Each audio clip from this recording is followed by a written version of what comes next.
तो जो दिल्ली में हुआ अभी एनआरसी की जो बात हो रही है, सीएए की जो बात हो रही है, तो मैं एक शेर के माध्यम से अपनी बात को स्टार्ट करूंगा कि जिनको समझा कोयल वो कौवा निकले, जिनको समझा कोयल वो कौवा निकले, जो रोकते थे दारुओं को उनकी जेब में पौवा निकला। जिनको दंगा रोकने के लिए खड़ा किया गया था वो लोग दंगा फैला रहे हैं, तो फिर कैसे एक आम आदमी सुरक्षित रह सकता है? ये जो दिल्ली में लोग रहते हैं या पूरे देश के अंदर जो लोग रहते हैं, वो देश की पुलिस पर विश्वास करते हैं कि जो पुलिस है वो हमको बचाएगी। अगर ऐसे लोग कुछ शरारती लोग आएंगे, हमारे घरों में आग लगाने का काम करेंगे या हमारी जान को लेने का काम करेंगे, तो पुलिस हमको बचाएगी।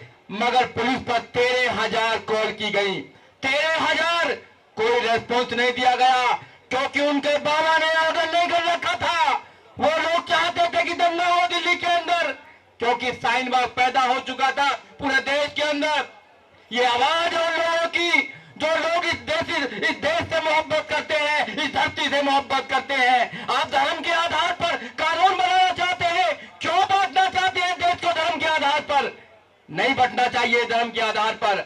हमने देखा है कि जातियों के ऊपर कैसा ये जुर्म करते हैं। हमने 5,000 साल का जुर्म देखा है। आज मुस्लिम समाज पर जो जुर्म हो रहा है या आदिवासी पर जुर्म हो रहा है, तो दलितों पर जुर्म हो रहा है। सरकार को सोचना चाहिए, मगर सरकार सुनने के लिए तैयार नहीं है, क्योंकि सरकार को पता है कि जब तक हम इस देश के अंदर हिंदू मुसलमान नहीं करेंगे, जब तक हमारी राजनीतिक रोटी सिकती नहीं है। तुम राजनीतिक रोटी सेकने के चक्कर में इंसानियत को मारना चाहते हैं। दिल्ली में इंसानियत को मारा गया, 50 लोगों का मर्डर हुआ, 50 लोगों को मारा गया। कौन थे वो लोग? उनका कोई दोष नहीं था, वो निर्दोष लोग थे। वो ड्राइवर था, कोई ऑटो का ड्राइवर था, कोई अपना मजदूर था, उनका क्या दोष था?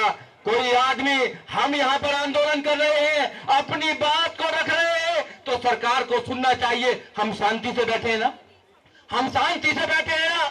जहां भी देश के अंदर शाहीन बाग बनाया गया, सब शांति से अपनी बात को रखने का काम कर रहे हैं। मगर कुछ चंद लोग आते हैं, कहते हैं देश के गद्दारों को गोली मारो, मगर सरकार कुछ नहीं करती है, पुलिस कुछ नहीं करती है, हम कुछ भी नहीं बोलते हैं। हम अपने अधिकारों की बात करते हैं तो हमको जेल में डालने का काम करते हैं, एनएसए लगाने का काम करते हैं। क्या इस देश के अंदर दोहरा कानून चलेगा? क्या इस देश के अंदर दोहरा कानून चलेगा?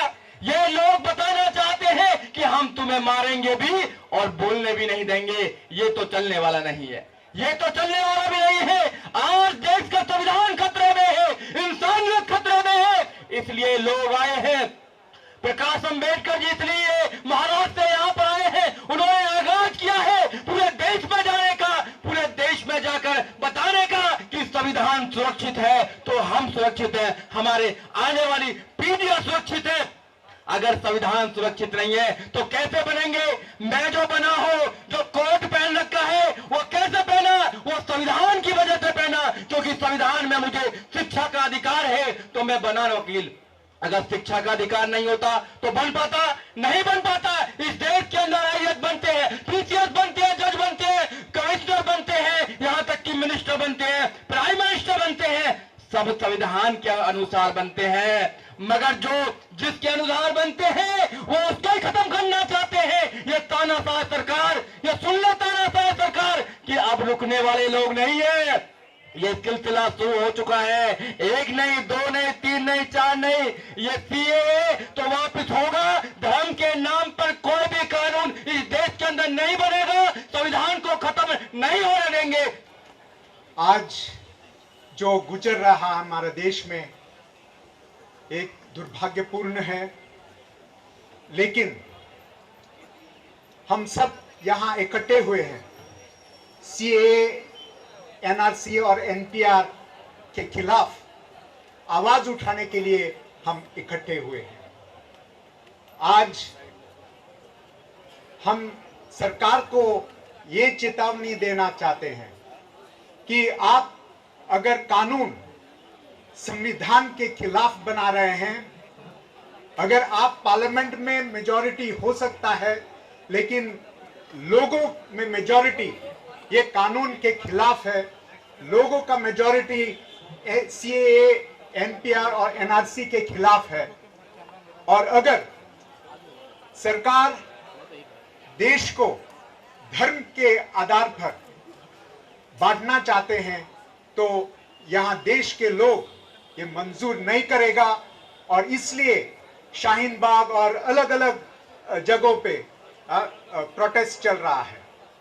आज हम इकट्ठे हुए हैं एक प्रकार का संविधान बचाने के लिए, देश को बचाने के लिए, एक नया स्वतंत्रता की लड़ाई जैसा एक दूसरा स्वतंत्रता की लड़ाई हमें लड़ना है। इस देश को बचाने के लिए, हमारा संविधान को बचाने के लिए। और इसलिए आज हम सब हिंदू, मुस्लिम, ईसाई, सिख सब लोग इकट्ठे हुए हैं इस सीएए, एनआरसी, एनपीआर को विरोध करने के लिए। तो आज मैं सभी लोगों को आह्वान देना चाहता हूं कि आप लोग जहां जहां आप लोग आए हुए हैं, आप जाइए, अपने अपने जगह में प्रोटेस्ट कर दीजिए, विरोध कर दीजिए। एनपीआर और एनआरसी जो सरकार करना चाहते हैं इसको विरोध कर दीजिए। और इस लड़ाई से, प्रोटेस्ट से, मीटिंग से, सेमिनार से, प्रोटेस्ट से हम पार्लियामेंट को, देश को और सरकार को बता सकते हैं कि हम सब जो संविधान में लिखा है, हम भारत के लोग इस सीएए, एनपीआर और एनआरसी को विरोध कर रहे हैं और हम इसमें भाग नहीं लेंगे। हम सब हिंदू, मुस्लिम, सिख, ईसाई इकट्ठे रहना चाहते हैं। हमारा देश को बचाने के लिए हमारा संविधान जो बाबा साहेब अंबेडकर ने दिया है, इसको हमें मंजूर है। और सिर्फ संविधान में जो हमें न्याय दिलाता है, हमें स्वतंत्रता दिलाता है, हमको भाईचारा दिलाता है, तो यही मूल्यों के ऊपर हमारा देश चलाना चाहिए। और हम पार्लियामेंटेरियंस को हम आह्वान देना चाहते हैं कि संविधान के ही अनुसार, संविधान के मूल्यों के अनुसार ही कानून बनाना चाहिए। अगर पार्लियामेंट संविधान के अनुसार कानून नहीं बनाते हैं कि हम सब लोग विरोध करेंगे। जय भीम, जय भारत। नेशनल दस्तक की आपसे गुजारिश है कि अगर इसको बचाना चाहते हैं तो नेशनल दस्तक को सब्सक्राइब करने के लिए रेड कलर के सब्सक्राइब बटन को दबाएं, फिर बेल आइकन की घंटी दबाएं। नेशनल दस्तक को बचाने के लिए बहुत जरूरी है कि हर खबर को शेयर करें, लाइक करें, कमेंट जरूर करें।